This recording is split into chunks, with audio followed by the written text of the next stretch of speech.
Well, it's the next day and I see progress. Hey, I just got done painting the main body of the soffit. On top of the soffit, that little edge of the wall up to the top. See how nice I got it up next to the cabinets. Now, obviously I'm gonna have to cut that in, but I did that with my little paint roller. If you keep this edge right here nice and clean, no paint on it, then you can run that right up against the edge.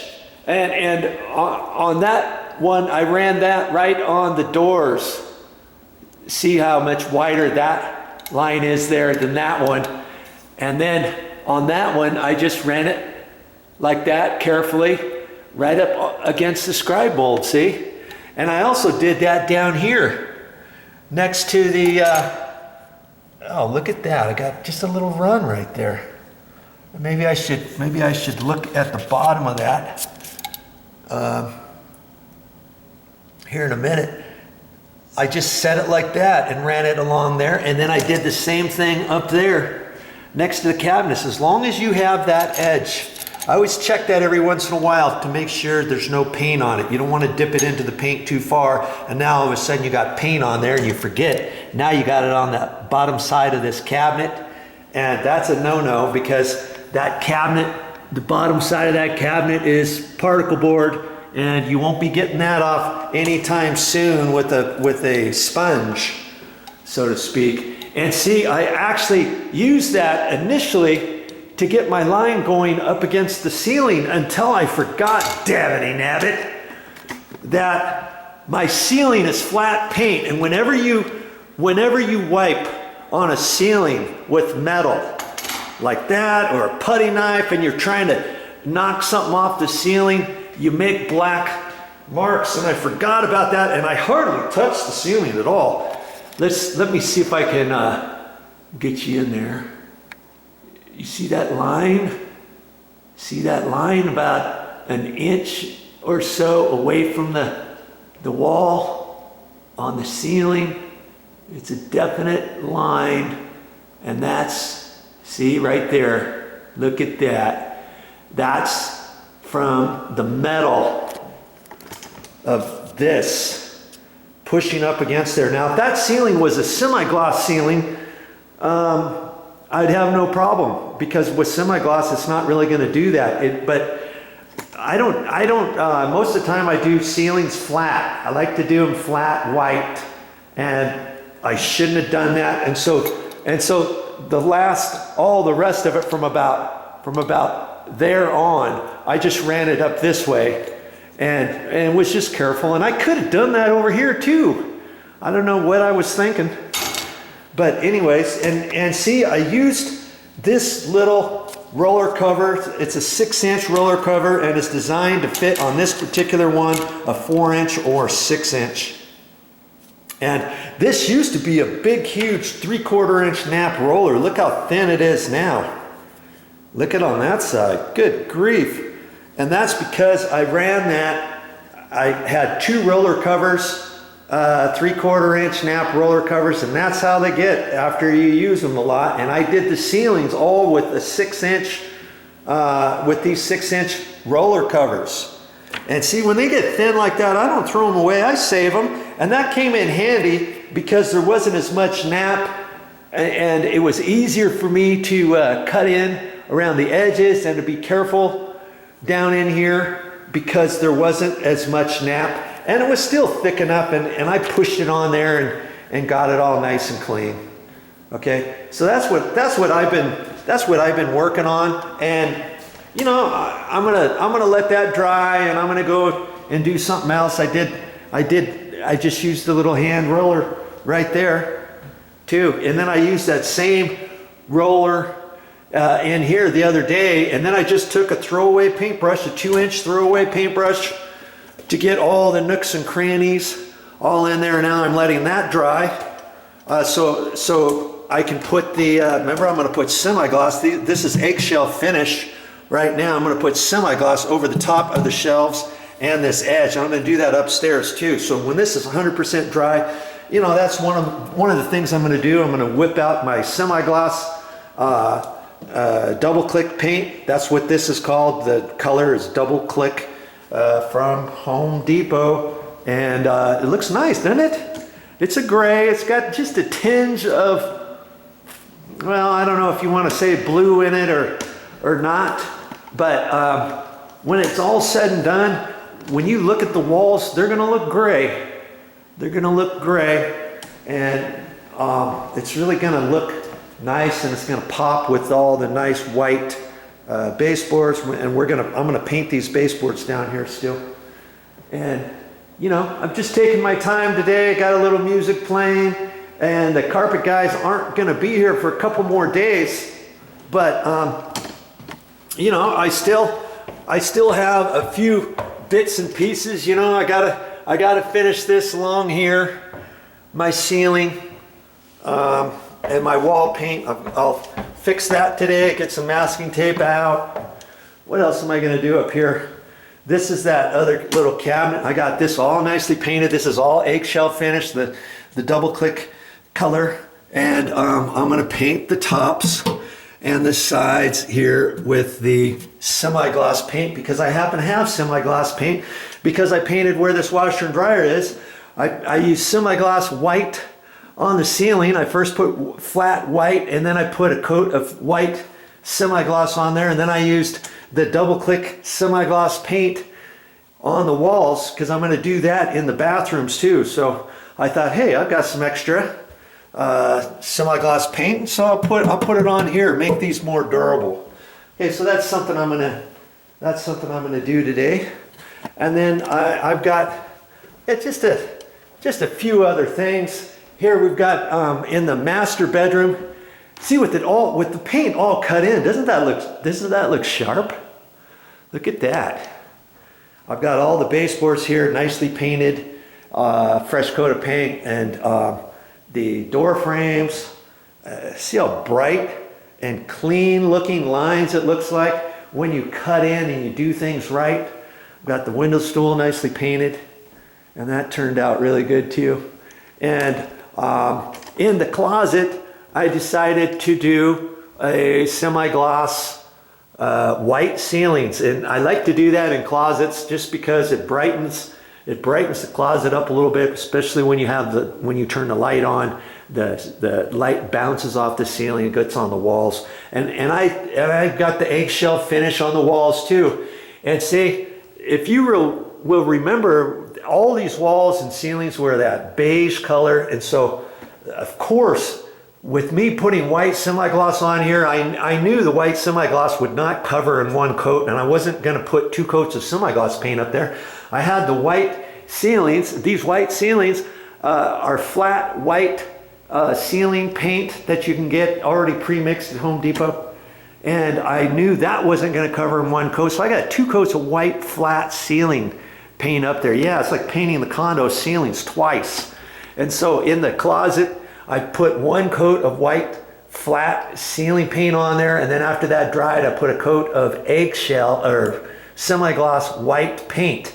But you know how when I cut in the ceilings, I just slop it out on there on the inside corners, and then I bring it down just a little bit too, because I don't really care about that when I'm running the roller and putting the paintbrush up there and all that kind of stuff, because then I cut in the walls up to the ceiling. Well, when you're cutting in an eggshell finish up to a semi-gloss ceiling, and if some of your semi-gloss paint has gotten down on top of your wall, when you cut in your walls, there's only so thick you can put the paint on as you're cutting it in, and you'll see some of the white paint peeking through. Now, I had that, and some of it is peeking through. You can see over here. Look up against here. See the white peeking through the wall paint? I can see it right there. And then if I go around this room, I can see it in certain areas. It's hard to see, but I can see it. Let's get you back here. The light's not very good up in here, but I'm gonna go ahead and go the extra mile, and I'm gonna put another coat of paint on there. I just have to be careful. It's not like I get up there and recut it in right up next to the white ceiling. I just come down just a hair, and so I'm gonna zip my paintbrush around this room because of that semi-gloss paint. Now, I had that same issue a little bit while I was cutting in these walls up to the ceiling, even though this paint was flat paint. But see, that flat paint, when I put it on, I had to cut in, because I put 2 coats. After the first coat, I cut in next from the ceiling down to the wall, okay? And I got a little bit of the white paint over on the wall, if you will remember. Then when I did the second coat, I did the same thing. So in reality, I have two coats of white paint zipped around about 1 inch to 1.5 inches down from the ceiling down. So when I cut in my new paint up to there in certain area, and you know, I cut the paint in first, and then I try to put a little bit more paint on there, and then run the paintbrush flat back and forth this way to try to get it on there a little bit thicker, and that worked out really good. But there was a couple areas where I stood back and I could see the white peeking through, not as bad as a semi-gloss ceiling, okay? And so I did a couple areas, but in all, it actually turned out really good. And see, the other ceiling that I had, a white semi-gloss ceiling, was the closet in this guest room in here, and I could see the white paint after I let the coat of wall paint dry. After I cut it in, I did it as thick as I could along the edges and stuff, and sure enough, son of a gun, when it dried, I could see white peeking through there. So I've already zipped around this one the other day, and it looks nice, a full body paint on the wall up to the ceiling, all the way around there. And I actually had to zip around this room the same way, even though this ceiling is flat. But you know, you just have to kind of check things out. Had this ceiling been an existing white ceiling, and all I was doing was putting 1 coat of white ceiling paint on here, I could have still gotten a little paint from the ceiling down to the wall, down onto the wall. But when had I cut the walls into the ceiling at that point, I wouldn't have had any white paint peeking through after I cut in. Does that make sense? Hope so. Okay, so I've got a, oh, that's right. If you were, I showed you this before, but in this closet, I forgot to cut in next to the wall right here. I cut in everywhere else, but I forgot this one section. I was so intent on trying to cut in this wall without getting it on these wires. These are coaxial cables, and somebody had fished them up from downstairs on up through into the attic and across over to somewhere else. I got a blank plate to put on there, and I've got the staples that I can put back in there that I saved. So I'm keeping the holes on the wall where the staples go, and then I'll just put that back, and it'll look good. I haven't lifted this out and cut in down next to there. I thought I did. What? Look at that. Did I miss that? I think I did miss that right there. I thought I went back in there and cut that in. Okay, see? There's another something I need to do. Cut that in, and then if I get any paint on the coaxial cable, I just wipe it off with my sponge. No biggie. So I'm gonna come in here. Look at this, and look at this here. I don't know what that is. It almost looks like paint, but then it looks like it could be, well, maybe it is paint. I don't know where that came from. Because these door frames have just been painted. I'll have to clean that off and take a look at that. And I'm gonna have the white ceiling paint out, or that semi-gloss. I'm gonna have the white semi-gloss paint out, and I'll have to touch that up. All these different things. You know, I could touch up certain things after the carpet guys get done, but of all the things that I know about, I want to get them taken care of within the next 2 days. Today and tomorrow I got. Okay, and I've got to get the white ceiling paint out because this was the semi-gloss paint, and on the wall I just kind of screwed up right in there. See, I got some of the wall paint on the ceiling. Hey, things happen. When you start cutting in ceilings and cutting in baseboards and cutting in around door frames, your eyes after a while start getting buggy. Like, okay, where's the line? You're squinting to find the line and making sure you try not to get beyond the line and stuff. And sometimes you can't see it because it might be a shadow on it. And I like to use my construction light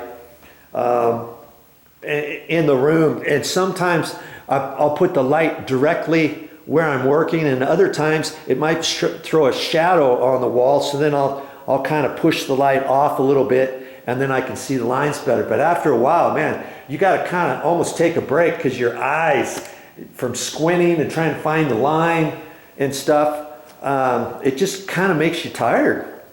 And so I flubbed up on that one, didn't I? I flubbed up on that one for sure. Big time. Okay, whatever. And I've got to paint this door. I've been waiting. I've been holding off on this door. I have no idea why, because it's probably going to take me 2 coats of paint to get over that. I'm just going to paint it the same color as the walls, and it'll be an eggshell finish. I'll just make it eggshell. I'm not going to paint it. I could put the first coat eggshell and then put a second coat on there with semi-gloss paint if I wanted, but I kind of want it. I don't want it to shine too much. I want it to kind of blend into the ceiling, and the ceiling, that little section of ceiling right there, is the eggshell finish. See, here's another little spot. Then you'll find different things. When you get done painting, you'll think you're all done, and then you walk around and you just find things. That's just how it goes. Looks like I could cut that in a little bit more. See how some of this white paint, when I did the baseboard, remember I got a little bit of the white paint up on top of the wall because I wasn't too concerned about trying to cut in that little thin line there. It went up a little bit, and so when I put the paint on the wall, you got to put it on thick enough, and sometimes it's difficult to do that when you're cutting in because it wants to slide off. Because again, I'm putting eggshell over semi-gloss paint from here up to there. You see that little bit right there? The white peeking through. And I didn't have too many of those spots. I did actually really good. It looks like, oh, look at that. See, I got a run right there. See, there's the bottom of it right there. I'm gonna have to fix that. And I'll probably, the different things that I see, what I should do is take some blue masking tape and just put a little piece here, a little piece there, because after a while you might think, yeah, I'll remember all those places, and I got a little place to caulk, and then all of a sudden you think, now where was that hole in the wall that I was supposed to caulk before I touched up the paint? And you'll just find different things like that, and of course after the carpet guys get done, I'll probably take a little paintbrush around and do the same thing, do a once and for all type of business. But some of these things I can hit now because the carpet's not in yet. Okay, and I've got 2 days to just piddle around, fuss around, and do some stuff up here, and then I'm just kind of jumping back and forth from upstairs to downstairs, but my main focus needs to be on the upstairs. And see, I've got to get into 3 different paints. I've got the eggshell wall color to get in. I've got the white semi-gloss paint to get in. I've got the semi-gloss paint to get into for the shelves and stuff, and I got the flat white paint to get into. So I got 4 colors. Now I forget why I need to get into the white paint. See, I'm starting to get wiggy, so I'm just gonna keep going. But I wanted to kind of show you what I was doing today and the progress. And here's the other thing. You know, when I did these shelves, I just got my craft paper out, notched it around there, put a piece down here on the floor. Then I ran a couple pieces over in here. And for the refrigerator, I can slide that back in if I want, right directly over the top of the craft paper, then pull it back out to cut this in whenever I decide to cut it in, if I don't cut it in today, or I could leave the refrigerator exactly where it's at if I want.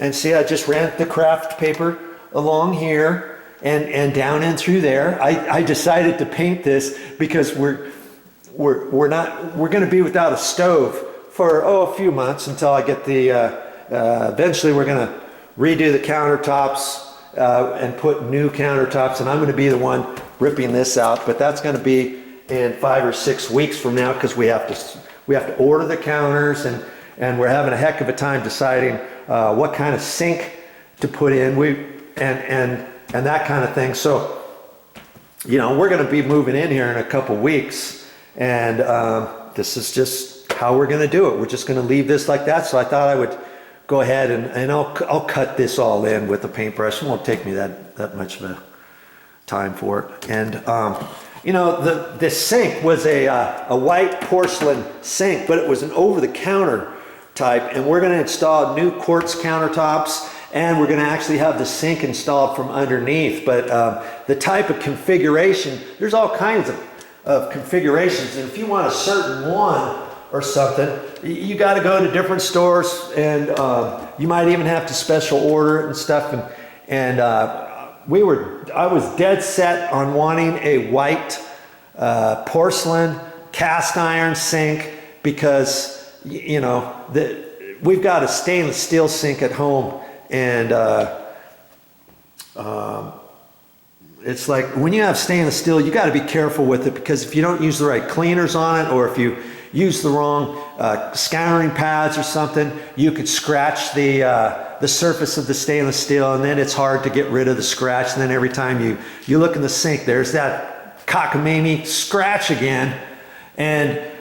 But I'm kind of resolved to the fact, because I'm having a hard time locating an under-counter cast iron sink with a configuration how I want, I think I'm going to go with the stainless steel. And I talked to Momi about it, and she's okay with that. And we know how to keep it nice and clean. And besides, with white quartz countertops, if you could picture this, white quartz countertops, it's going to have some little frilly lines in it and stuff, but the overall business of it is going to be white.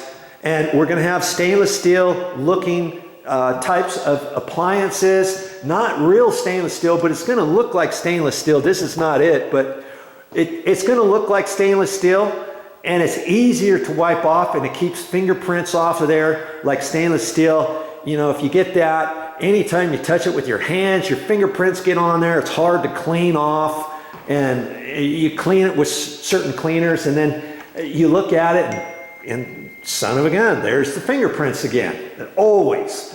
And so we're going to get something, I'll show you when we get them, when we get everything installed. It'll be on here, don't worry. But anyways, I thought, you know, if all our countertops are quartz, white quartz, and if we have a backsplash that is white, the same quartz, we're going to run up the wall like how the old countertop goes up, 6 inches or so. With the white sink, it might look too samey. And with everything stainless steel like, why not have a stainless steel sink and kind of break it up and give the countertop a little bit of color? And I'm not sure what we're going to do with the faucet color yet. This is the old one. Obviously we're going to be getting rid of that. But anyways, hey, it's in progress. And see, today, could I cut this in? Could I cut it all in and spend, 2 or 3 hours in here cutting that in? Yeah, I could, but you remember, 2 days from now, the carpet's coming. And so I need to focus and make sure that I get everything upstairs taken care of, the different colors that I have to get into, the paint brushes, the different paint trays I got to get, and the shelving and stuff, the semi-gloss upstairs. So I'm gonna really focus now on making sure all the nitpicky little things that I talked about, that I showed you, I'm gonna get those taken care of today. That's my goal, is to get all that stuff taken care of and get myself out of the second floor where the carpet's gonna go. And then I probably won't have any time to do any cut-in downstairs, but see, I can work on cut-in tomorrow. I can work on painting door frames tomorrow. The baseboard still has to be painted, but that's not going to affect the carpet guys, is it? The carpet guys are going to be up here working. Well, they're even here in a couple days. I can be down here painting while they're upstairs, right? So you need to kind of look at your different projects and see, you know, is there a right and wrong time to do certain things? Yeah, of course there is.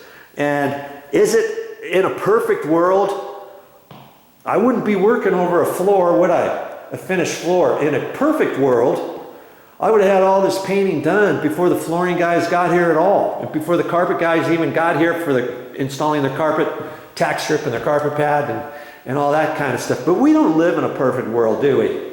I mean, I was trying my best to get everything 100% done painting-wise before the flooring guy got here, before the carpet guys got here. It just didn't work out. Sometimes you try, whatever you do, you just can't do it. So you've got to work with the schedule that you have given yourself and work with it. And hopefully along the way, I've showed you different things of my progress, certain tips and techniques on how I've done things, certain things that you can learn from, the mistakes that I've made along the way, but how I fixed them, and how you might think, oh yeah, I'm not going to do it that way, I'm going to do it this other way, or oh, that's a really good way that he just told me, I'm going to have to try that next time.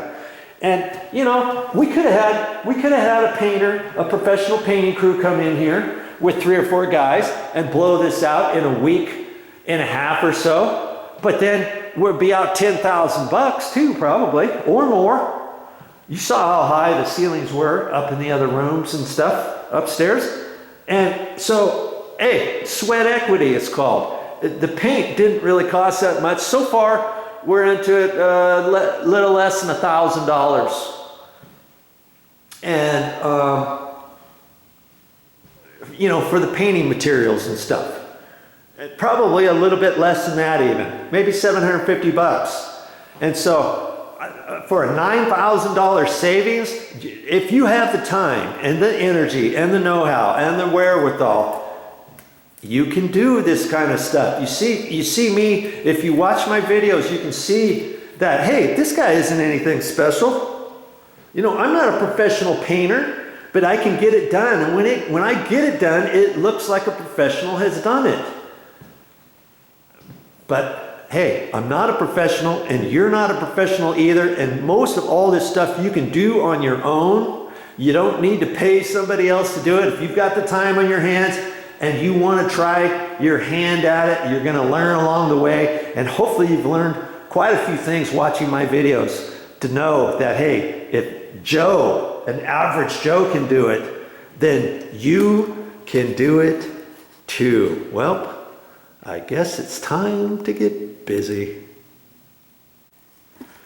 Oh, that's funny. Remember I said I needed some white ceiling flat paint? I wasn't quite sure what it was for. It's for those marks, remember?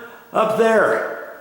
Those lines on the ceiling from my little paint roller cover, or my paint roller frame. And I don't have to do that today, mind you. I can do that some other time, so I guess I don't have to worry about that today. But what you probably should do after a while is get a notepad, and I've worked off of clipboards forever. And you just start making yourself a list of things to do, things that you still need to do today, or things that need to be cut in, or certain things, or like I say, you can take some blue masking tape. You just pop a little piece of masking tape up there, and that will be your reminder. You know what I mean? Okay, I just thought that was funny. I had to give myself a little chuckle. My mind is swirling of all the different little things I need to do today with the paint. All right, I'm out for now. Thanks for joining me. I wanted to make a short little video clip of this because I wanted to show you my ingenuity on these. Remember, I've got all these different paint trays, and I use different paint in each one and stuff. And I just use those little throwaway ones, and I still have some a couple new ones in here and stuff. But remember this one had a hole in it, and this one had a hole in it. Look what I did to fix it. I put some duct tape on it, and I put duct tape on that one. Yeah, these are still good. I'm not going to throw them away yet. And you know what else I could do? I could have put a piece of duct tape over the top of this and just ran my paint over the duct tape. What's the big deal? You know, that'll work too. So I'm still good to go with those, and I've got probably 8 to maybe 10 to 12 layers of paint in here in just this one. And this thing feels like it's like 3 pounds, 2 or 3 pounds heavy. And it's because I got so many layers of paint in there. And after a while, when I get done with this job, you know, and let that dry for a week or so or more than that, I can virtually rip out all of the old paint and just peel it out, and that paint tray cover will be good to go for some more. Hey, don't throw those away every time you get done with it. You can still use them. Put the same paint in there, it's fine. After that paint dries, it shouldn't reactivate the old paint, depending how long ago you put the old paint. If I had white paint in here and I used white semi-gloss paint in here yesterday, let's say, at the end of the day, and first thing the next morning, I wanted to put my gray paint in there, I might think twice about that. Because the white paint might not be dry all the way, and then if you reactivate it and you get some other color of paint on there, let's say, then you could get that mixing in with your other paint. You don't want to do that, okay? But as it is, hey, I'm good. And you know, the semi-gloss paint that I'm going to use to put over those shelves, I'm just going to use my little throwaway paintbrush. That's all I need. I'm not going to use that one. I just use that for a brush. Look how old it is, but I don't throw it away when I pour paint out, when I want to clean up the paint trays and stuff. I use this one. I don't wreck my my cut-in brush. I try to keep that as nice and clean as possible, as well as my other cut-in brush, because you start using those too much and then they start fraying, and the ends, you know, when you get 2 or 3 of these bristles sticking out, it throws you off when you're cutting in.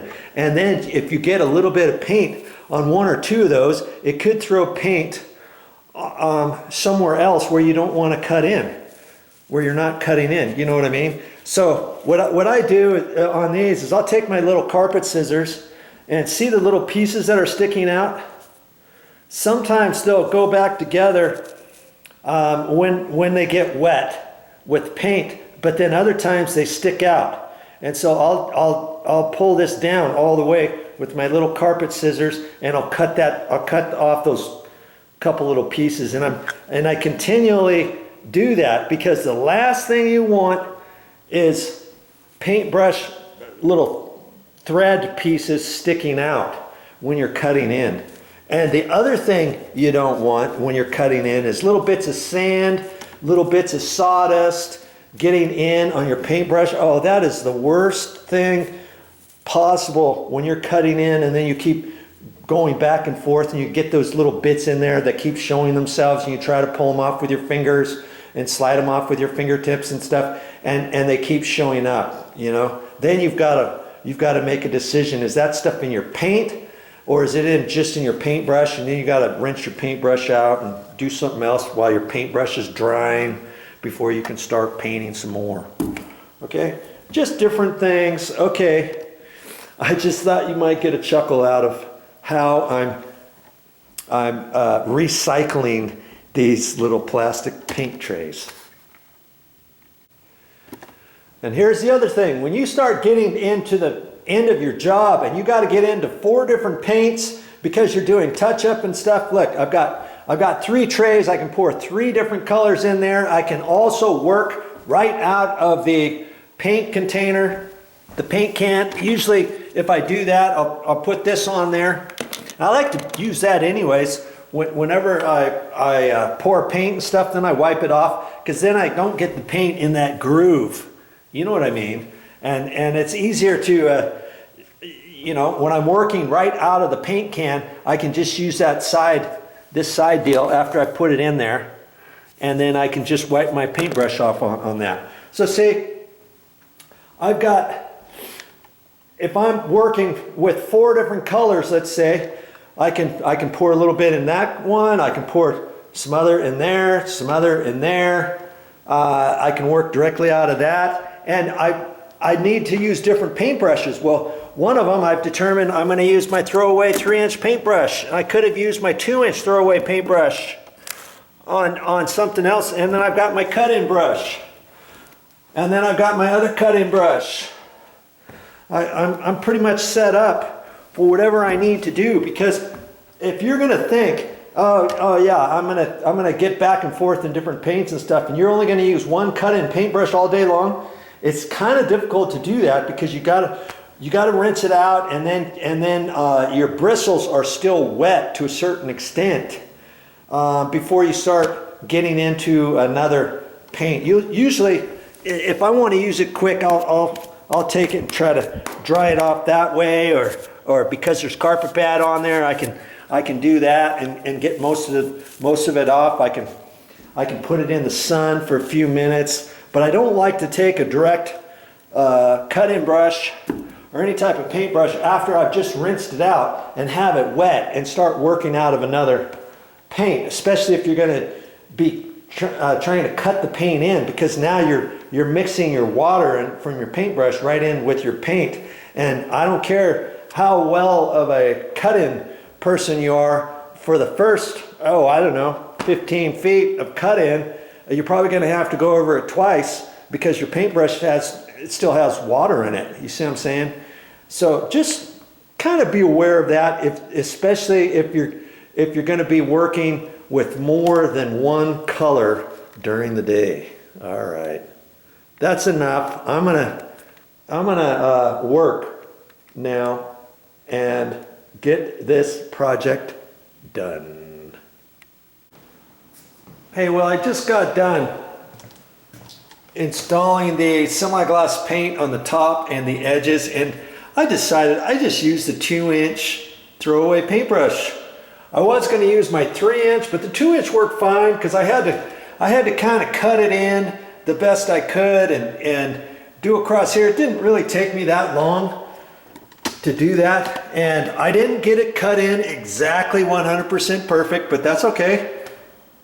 I got it as best as I could. When that dries, you're not even going to really know it, because it's the same color paint. But this just gives me a little bit more durability on these shelves, especially since they're right here next to the little kitchen in this condo. Okay, if we're going to put food and stuff like that, and then the other ones by the washer and dryer upstairs, I did the same thing. And the thing I wanted to tell you about the craft paper too, when you use craft paper, the good thing is you know when you've dropped some paint, and before you walk off the craft paper, you can step and see if there's any paint on the bottom of your feet, and before you start walking out on your nice floors or your carpet or whatever. You know, I could take a little piece of carpet pad or something, some old carpet pad, and I could set it down here, but you just look on the craft paper.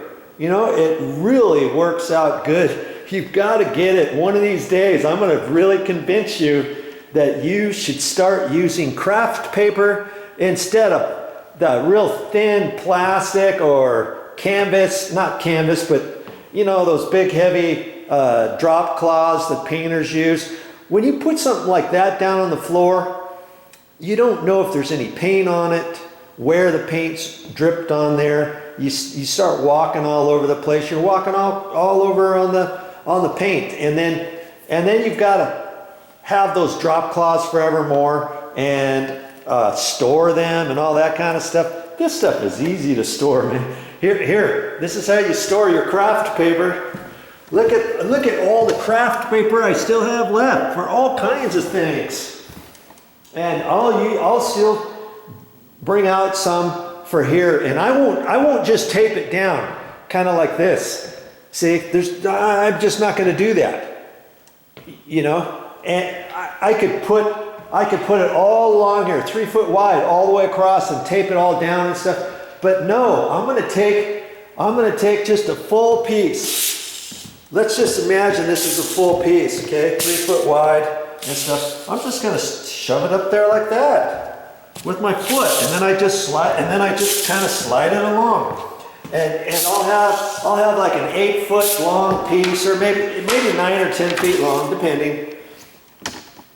And say, I don't have to tape it and stuff. And if you will remember, when I paint the baseboard, if I don't get it all the way down to the bottom, you know, as long as I'm within a 1/4 inch or so of the floor, and if I happen to tag the floor a little bit, and if I'm within a 1/4 inch of the baseboard, I can leave that paint, because remember, I'm going to put 1/4 round on there, and I'm going to probably use 5/8 1/4 round, and it's a pre-finished white, and it comes in lengths at Home Depot. I think they're 8 foot lengths.